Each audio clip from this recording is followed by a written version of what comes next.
आरोस को मुखातिब होकर नहीं कहूंगा, मैं कठपुतली वजीर आला या कठपुतली अन्नू को जो है वजीर आजम को मुखातिब होकर नहीं कहूंगा। आर्मी चीफ को मुखातिब होकर मैं कहूंगा कि अगर आपकी मुकम्मल इल्म नहीं तो आप अपने इदारे के उन अफसरान को न कि सिर्फ लगाम दो बल्कि उनके खिलाफ कोर्ट मार्शल किया जाए। बिस्मिल्लाहिर्रहमानिर्रहीम।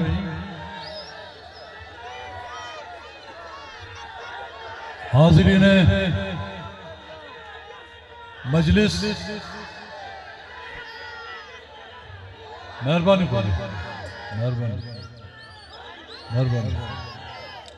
स्टेज पर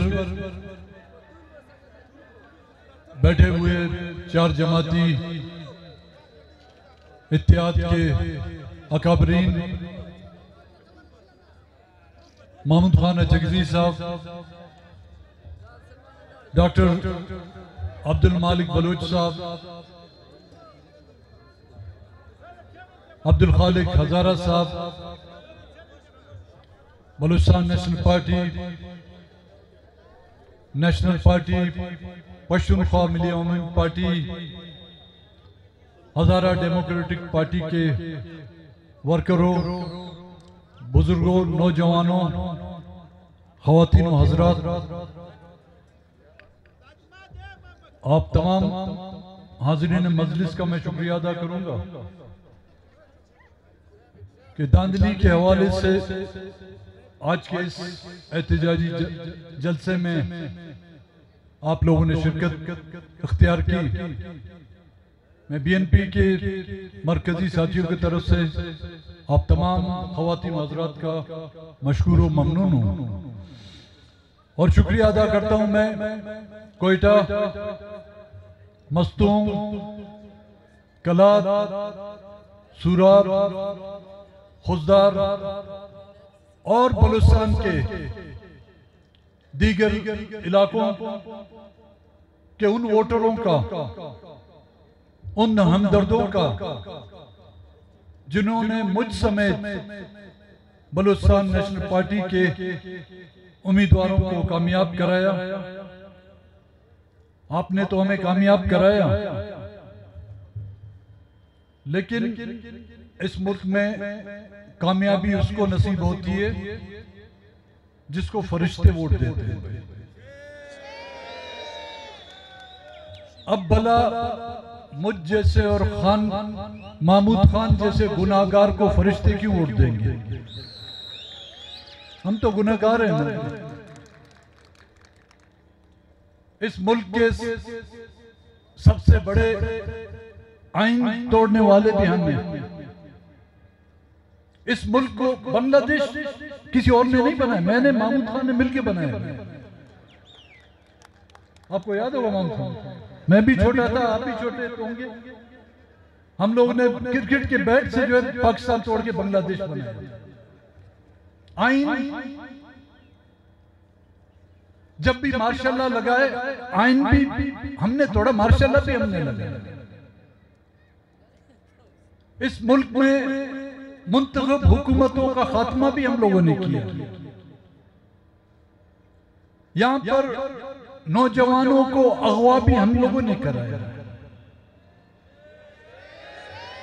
यहां पे बलोच और पश्तून और हजारों को उनका कत्ल आम भी हम ही ने कराया, जो फरिश्ते हमसे नाराज हैं। और ये वो फरिश्ते हैं जिनका इज़हार मैंने इलेक्शन के दौरान किया था। 50 के करीब इलेक्शन के दौरान मैंने बलूचिस्तान के मुख्तलिफ इलाकों में जलसे किए।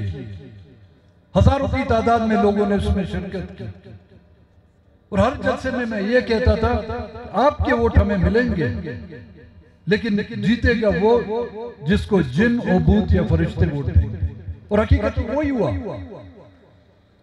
जिसके 4 वोट थे वो 704 हो गए, जिसके 14 वोट थे वो 814 हो गए, और जिसके 700 वोट थे उसके सिर्फ 7 हो गए। ये जादू का करिश्मा इसी मुल्क में होता है। जीती हुई सीटें हमसे ले गए। मैंने पहले भी कहा था, इलेक्शन में जब कागजात नामजदगी दाखिल किए जा रहे थे तो मैंने कहा था कि 2018 का इलेक्शन फैजाबाद का इलेक्शन था और 2024 का इलेक्शन फैसलाबाद का इलेक्शन है। अब बात बहुत से लोग आप लोग नहीं समझे होंगे, मुझसे पहले भी मुकर्ररीन आए थे। अभी तक हम बात जो है शब्द में कर रहे हैं, शफ्तालू नहीं कर रहे।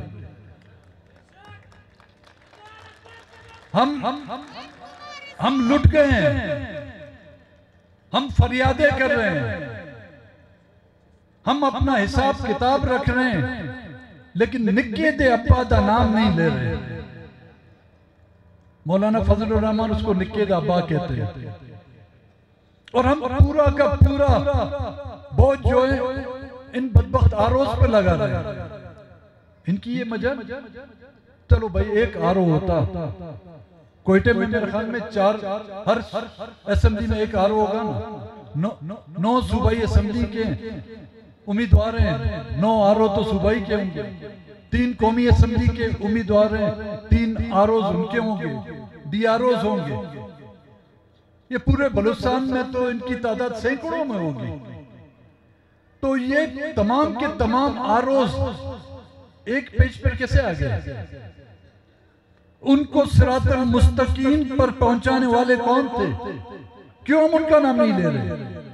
क्या हम अभी तक इस खुशफहमी में मुब्तला हैं कि निक्के दे अब्बा का नाम लिया तो हमें आगे सीटें नहीं मिलेंगी?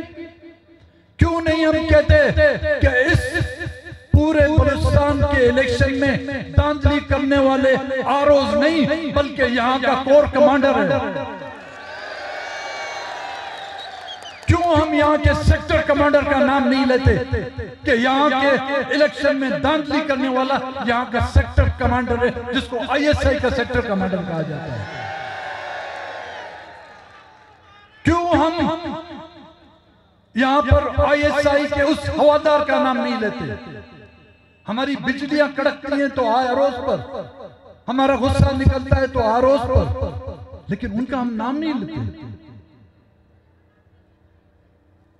अय्यूबी दौर से लेकर आज दिन तक अवाम का मैंडेट छीनने वाले कौन है? यहां पे मुख्तलिफ सियासी पार्टियां बनाई गई। बख्तो हमें तो नहीं छोड़ा, मोहम्मद अली जिन्ना की मुस्लिम लीग तक को नहीं बख्शा। कितनी लीगें बनी हैं? कासिम लीग, कयूम लीग, फंक्शनल लीग, मुस्लिम लीग क्यू, मुस्लिम लीग एन, पेट्रोइट बनी यहाँ पर, एमएमए यहाँ पर बनाई गई, फंक्शनल यहाँ पे बनाई गई। वो भी आरोज ने बनाई थी। वो उसको बनाने वाले कौन थे? फातिमा जिन्ना को अय्यूब खान के मुकाबले में हराने वाले क्या आरोज थे? क्या यहाँ की अफवाज, यहाँ के वो इदारे उसमें शामिल नहीं थे? क्या इस मुल्क को 2 लाख करना किसी सियासी पार्टी का सिर्फ काम था? हाँ, इससे हम इनकार नहीं कर सकते कि इन वाकयात में सियासी पार्टियों को भी इस्तेमाल किया गया है। जब पाकिस्तान 2 लाख हुआ, मुजीबुर रहमान की 180 सीटों के मुकाबले में पीपल्स पार्टी की 80 सीटों को जो है अक्सरियत दी गई। अवामी लीग की 180 जीती हुई सीटों को, उसकी अक्सरियत को ना मानते हुए उधर तुम और इधर हम का नारा यहां की पॉलिटिकल पार्टियों ने लगाया था। 1977 में जो एक इलेक्शन हुआ था, जिसको भी एक धांधली का एक इलेक्शन कहा जाता है, उस 1977 के इलेक्शन में मुल्क का हुक्मरान और उस वक्त का इलेक्शन कराने वाला कौन था? जुल्फकार अली भुट्टो था ना भाई। यहाँ पे बुजुर्ग लोग बैठे हुए हैं, उन्होंने जाके वोट भी दिया होगा। उस वक्त भुट्टो जिंदा था वो इलेक्शन में। 2024 में तो हम भुट्टो को जिंदा कर रहे हैं फिर से भाई। 1977 के जो इलेक्शन है वो एक तारीखी पाकिस्तान की पार्लिमानी सियासत में एक और स्याह दब्बा था, और उसके बाद कई दबे लग चुके हैं। और इस मुल्क की जमहूरियत को राय रास्त पर लाने के बजाय यहाँ की सियासी पार्टियों ने भी जमहूरियत की ताबूत में आखिरी कील ठोकने की कोशिश की है। और वो पॉलिटिकल पार्टियां, मियां साहब, जब आपका वोट छीन जाता है तो आप कहते हैं वोट को इज्जत दो। आपके वोट को इज्जत है, बलूचिस्तान के वोट के लोगों को इज्जत नहीं। आपके वोट को इज्जत है। आपकी कायम करदा निगरान हुकूमत में हमारी खवातीन को जो बेइज्जत किया जाता है इस्लामाबाद की सड़कों पर, उनकी कोई इज्जत नहीं। आपके वोट की इतनी इज्जत है, लेकिन हमारी मसक शुदा लाशों को कफन पहनाना भी, वो इज्जत भी हमें आप नहीं दे सकते।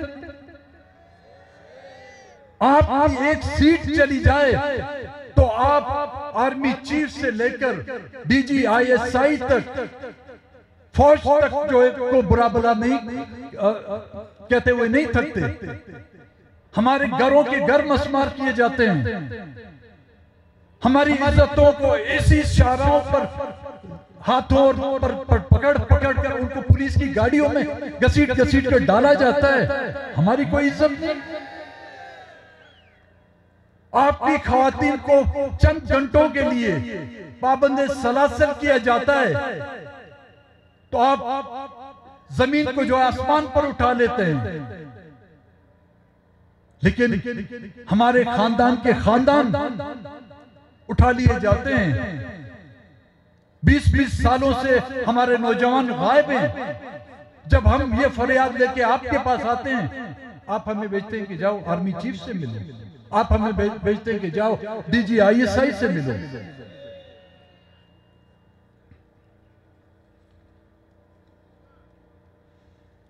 मेरी सिर्फ यहां पे गुजारिश होगी, मैं नहीं समझता कि इसमें आरोस शामिल है।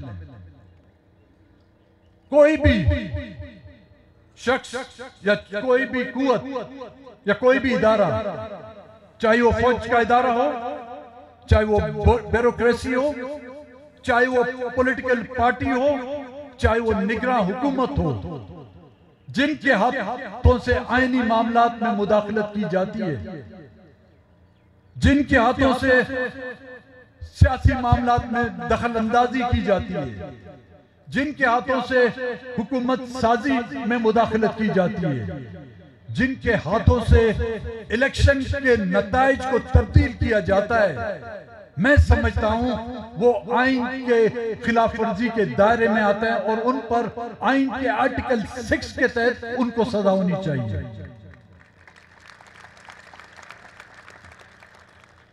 अगर आज वो कैमरे भी लगे हुए हैं, अगर उनमें माइक भी है, आर्मी चीफ को मुखातिब होकर मैं कहता हूं,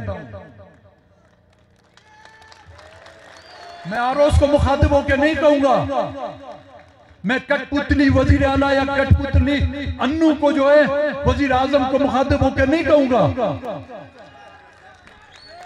आर्मी चीफ को मुखातिब होकर मैं कहूंगा कि अगर आपकी मुकम्मल इदारा इसमें शामिल नहीं तो आप अपने इदारे के उन अफसरान को न कि सिर्फ लगाम दो बल्कि उनके खिलाफ कोर्ट मार्शल किया जाए, चाहे उसमें सेक्टर कमांडर शामिल है, चाहे उसमें कोर कमांडर शामिल है, चाहे उसमें कोई संतरी शामिल है, चाहे उसमें कोई नायक शामिल है, चाहे उसमें कोई कप्तान शामिल है, चाहे उसमें कोई मेजर शामिल है, चाहे उसमें कोई जनरल शामिल है, उनके खिलाफ जो है कोर्ट मार्शल उनका किया जाए।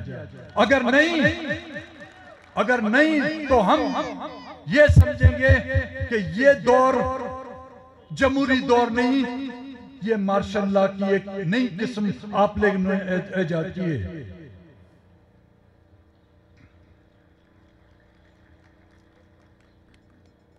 मुझसे पहले चंद दोस्तों ने जिक्र किया कि कमिश्नर रावलपिंडी ने एक बयान दिया कि जबरदस्ती जो है मुझसे नताइज बनवाए गए और वोट डलवाए गए।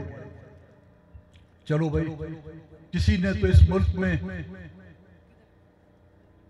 करोड़ों की आबादी में हजारों की ब्यूरोक्रेसी में किसी एक ने तो गैरत का मुजाहरा किया। एक जमात इस्लामी का क्या नाम है, हाफिज नईम, जिसको सीट दे दी गई थी, उसने कहा नहीं बाबा ये सीट मेरी नहीं है, किसी और की चुरा के लाओ, वापस ले जाओ।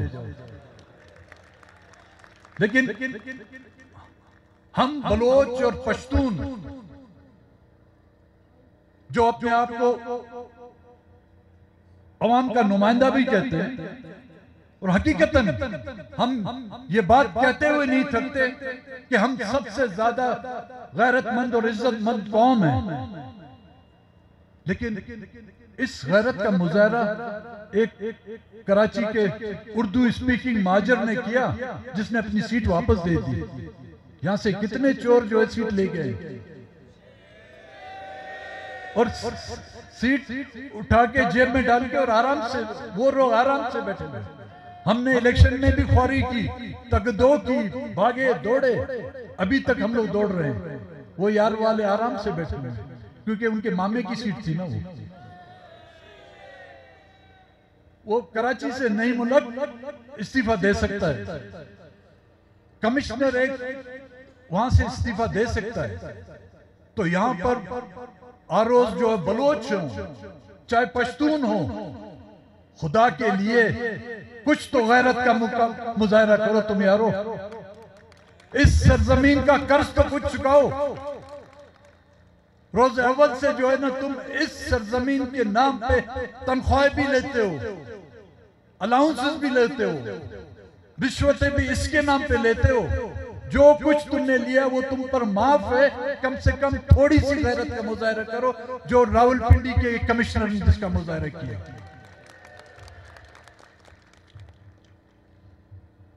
आगे के लिए हमें क्या करना होगा? हमारे अकाबरीन यहां पर बैठे हुए हैं तमाम सियासी पार्टियों के। वो सियासी पार्टियां जो इन इलेक्शन के नताइज के बेनिफिशियरी हैं या जिनका वो फायदा उठा रहे हैं, वो मरकजी पार्टियां जिन्होंने हर वक्त हम बलूचिस्तान की सियासी पार्टियों को अपने मकासद के लिए इस्तेमाल किया है। हमें अवाम के सामने ये वायदा करना होगा उन पार्टियों के साथ हमें किसी भी किस्म का, चाहे मरकज के सतह पर या सूबे के सतह पर, हमें किसी भी तरह का उनके साथ ताउन नहीं करना। जो हमारा मैंडेट चुराता है, जो हमारे लोगों के वोट को इज्जत नहीं देता, तो फिर हमें भी ये हक नहीं पहुंचता कि हम उनको जो है इज्जत दें। और ये जद्दोजहद वक्ती ना हो। इस जद्दोजहद को हम पाए तकमील तक पहुंचाएं। ये ना हो कि कल फिर नताइज आ जाते हैं, एक नया नतीजा आ जाता है कि बीएनपी को कोई 4 सीटें और ज्यादा मिल गई और मैं जो आराम से असेंबली में बैठूं। नहीं, ये भी हमें लोगों के साथ इस बात का इकरार करना होगा और वायदा करना होगा कि जब तक सियासी मामलात में इदारों की मुदाखलत बंद नहीं की जाती, जब तक के अवाम के मैंडेट का एहतराम नहीं किया जाता, हम किसी भी उस इलेक्शन के नताइज को कबूल नहीं करेंगे। जब तक के बलूचिस्तान के चाहे किसी एक सियासी पार्टी के मैंडेट को तस्लीम नहीं किया जाता, हम तमाम को एक ही सफे में खड़ा होना पड़ेगा और उन साजिशी में मुलविस पाए गए अफराद उनको जो है सजा देने तक हम जो है आराम से और चैन से नहीं बैठेंगे। और इसके साथ साथ सिर्फ हमारा मैंडेट ये नहीं कि हमारे वोट चोरी हो गए, नहीं, हमारे बच्चे जो चोरी हो गए, हमारे बच्चे जो लापता हैं, हमारी माओ बहनों की जो इज्जत तो को तार तार किया जा रहा है, जब तक वो बाजियाब नहीं हो जाते हमारी जद्दोजहद तब तक जारी रहेगी।